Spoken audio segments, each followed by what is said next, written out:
Untuk membahas hal ini lebih lanjut lagi, sudah bergabung bersama kami melalui sambungan Zoom, pakar psikologi forensik Reza Indragiri. Selamat malam, Mas Reza. Selamat malam. Baik, Mas Reza, bagaimana Anda melihat peristiwa ini dari kacamata psikologi forensik terkait dengan dua remaja putri yang menghabisi nyawa ayah kandungnya sendiri?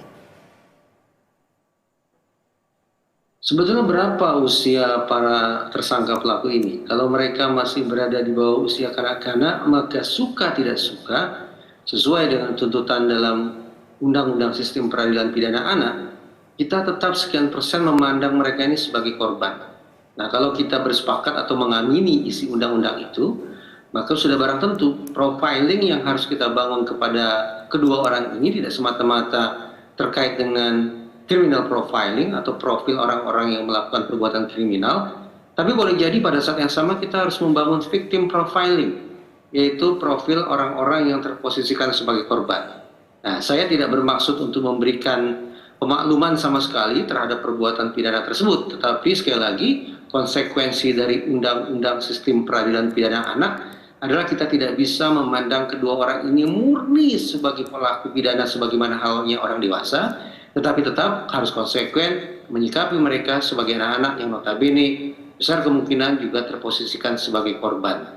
Baik, berdasarkan informasi yang beredar nih Mas Reza bahwa kedua pelaku ini disebutkan masih berada di bawah umur alias di bawah 18 tahun. Yang kakak ini disebutkan usianya baru 17 tahun, kemudian sang adik tidak disebutkan, yang jelas pasti di bawah 17 tahun. Anda mengatakan perspektifnya jika ini masih di bawah umur maka pelaku bisa kita lihat sebagai korban. Nah, apa perbedaannya dalam penanganan kasus terkait dengan anak pelaku yang berkonflik dengan hukum dan harus dilihat sebagai korban ini? Sebagai misal, betapapun kejinya perbuatan mereka, barangkali masyarakat juga menaruh amarah yang sedemikian dalam, ada keinginan agar kedua orang ini dihukum seberat-beratnya, tapi undang-undang buru-buru mengingatkan kita bahwa cara pandang sedemikian rupa adalah cara pandang yang keliru. Undang-undang mulai dari konsideransinya, Undang-Undang SPPA sudah mengingatkan kita bahwa anak-anak yang melakukan perbuatan pidana tetap harus dipandang sebagai insan yang memiliki masa depan. Dan kewajiban kita adalah memandu atau membimbing mereka untuk mencapai masa depan itu. Nah, lagi-lagi, bunyi konsideransi dalam Undang-Undang Sistem Peradilan Pidana Anak memang mengharuskan kita untuk sedikit banyak mengelola kesabaran, membangun kebeningan hati, menjernihkan pikiran agar tidak ada dendam kesumat ketika menyikapi para tersangka pelaku. Demikian pula dalam proses hukum, baik oleh otoritas kepolisian, otoritas kejaksaan, dan juga otoritas Mahkamah Agung dalam hal ini otoritas peradilan, tidak boleh memandang mereka sebagai sasaran dendam, sasaran kebencian, sasaran amarah yang harus dihukum seberat-beratnya. Itu adalah cara pandang yang keliru. Baik, Mas Reza, jika kita menyimak pemberitaan yang beredar bahwa kedua kakak beradik ini motifnya untuk membunuh sang ayah itu karena sakit hati ketika dipergok mencuri. Tetapi jika kita melihat motif dari kacamata psikologi forensik lagi nih Mas Reza, apakah motif sakit hati tersebut cukup masuk akal menjadi dasar untuk melakukan pembunuhan atau justru sebenarnya selama hidup mereka justru menjadi korban dalam berbagai bentuk kekerasan yang terjadi dalam rumah tangga? Menurut Anda seperti apa? Poin bagus, hitung-hitungan di atas kertas, konflik atau cekcok antara orang tua dengan anak bukanlah hanya terjadi 1-2 kali. Anggaplah bahwa di setiap keluarga, di mana di situ ada orang tua dan di situ juga ada anak, konflik pasti akan pernah berlangsung di antara mereka. Dengan demikian, sungguh-sungguh mengejutkan, sekaligus menurut saya tidak wajar kalau kita berasumsi bahwa hanya dari satu tuduhan mencuri misalnya, kemudian anak sampai hati untuk menghabisi nyawa orang tuanya. Boleh jadi ada tumpukan masalah sedemikian rupa, baik pada diri si anak atau juga mungkin pada diri orang tua, juga ada timbunan masalah dalam relasi antar mereka yang selama ini tidak terkelola secara baik, hingga akhirnya terpantik oleh sebuah peristiwa di mana masing-masing pihak tidak lagi mampu mengendalikan diri, sehingga terjadilah peristiwa fatal sedemikian rupa. Konsekuensinya memang dalam bahasa pemasyarakatan dibutuhkan adanya risk assessment atau penakaran resiko bagi para pelaku.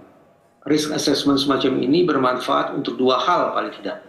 Yang pertama, untuk menakar sesungguhnya sebab musabab kekerasan yang mereka tampilkan itu apa.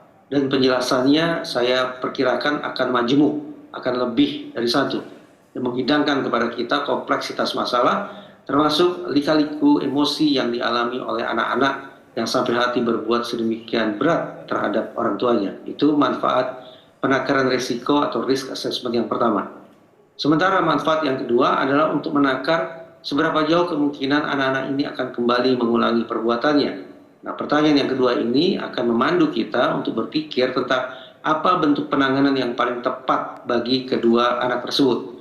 Pemenjaraan atau hukuman badan semata harus kita tepikan karena niscaya terhadap anak-anak tidak akan memiliki efek rehabilitatif sebagaimana diharapkan. Baik, berarti Anda mengusulkan bahwa untuk menangani kasus ini dilakukan pendampingan menyeluruh terhadap anak yang juga walaupun dia pelaku tapi dipandang juga sebagai korban akibat peristiwa yang terjadi dalam keluarga tersebut. Lantas Mas Reza, untuk sebagai masyarakat menyikapi ketika ada potensi konflik yang terjadi di dalam rumah tangga, apa yang seharusnya dilakukan ketika kita menghadapi situasi sulit seperti itu? Undang-undang penghapusan kekerasan dalam rumah tangga sebetulnya sudah memuat pasal yang isinya kurang lebih kalau tetangga di sebelah rumah kita diketahui di dalamnya ada cekcok berat dan cekcok itu dikhawatirkan akan mengakibatkan cedera bahkan hilangnya nyawa anggota keluarga tersebut, maka sesungguhnya undang-undang PKDRT serta-merta membuka gerbang rumah tersebut agar kita masuki. Artinya, siapapun yang mengetahui ada situasi yang beresiko di rumah sebelah dan situasi beresiko itu terkait dengan KDRT, maka undang-undang memberikan pembenaran tidak hanya kepada otoritas kepolisian, tetapi seluruh anggota masyarakat terbenarkan oleh undang-undang untuk melakukan intervensi ke dalam rumah tersebut. Intervensi yang dimaksud adalah untuk mencegah terjadinya tindakan-tindakan yang bisa berakibat fatal terhadap anggota keluarga di sebelah rumah kita itu. Nah, dengan demikian, memang secara normatif setiap anggota masyarakat semestinya terpanggil, semestinya merasa punya kewajiban untuk memasuki pekarangan rumah orang yang di dalamnya berlangsung KDRT. Tapi saya paham bahwa betapapun undang-undang sudah memberikan pembenaran sedemikian rupa, tetapi masyarakat kita tetap menganggap bahwa KDRT merupakan masalah domestik, masalah privat yang tidak sepatutnya diikut campuri oleh siapapun di luar rumah. Namun dengan keberadaan undang-undang ini, ditambah lagi dengan edukasi yang memadai bagi masyarakat, mudah-mudahan pada akhirnya masyarakat kita, keluarga kita memiliki resiliensi, memiliki daya lenting lebih baik setiap kali menyikapi situasi KDRT. Baik, itu memang menjadi harapan ideal kita semua ya Mas. Tetapi kita kalau bisa menambahkan lagi terkait dengan kasus ini, ternyata diketahui bahwa kedua kakak beradik ini sudah memiliki perencanaan yang cukup matang untuk membunuh sang ayah. Apakah ketika sudah terungkap bahwa ini bukan tindakan spontan tetapi sudah ada perencanaan terlebih dahulu, rehabilitasi dan juga pendampingan yang Anda sampaikan tadi dapat menjadi solusi yang paling ideal terkait dengan hal ini?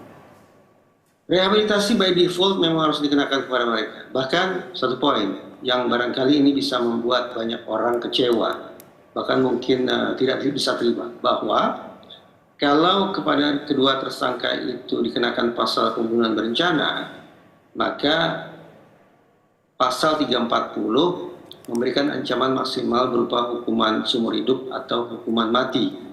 Namun karena tersangka masih berusia kanak-kanak, maka kepada mereka kendati dikenakan pasal 340 atau pasal pembunuhan berencana sekalipun, maka ancaman maksimal bagi mereka hanya 10 tahun penjara saja. Tidak mungkin lebih dari itu. Baik, ini dikarenakan memang usia mereka masih di bawah batas ketentuan undang-undang sehingga pengaturan ataupun penanganan kasusnya sesuai dengan sistem peradilan pidana anak ya. Terima kasih psikolog forensik Reza Indragiri telah berbagi pandangan bersama kami di Berita Satu Malam. Salam sehat.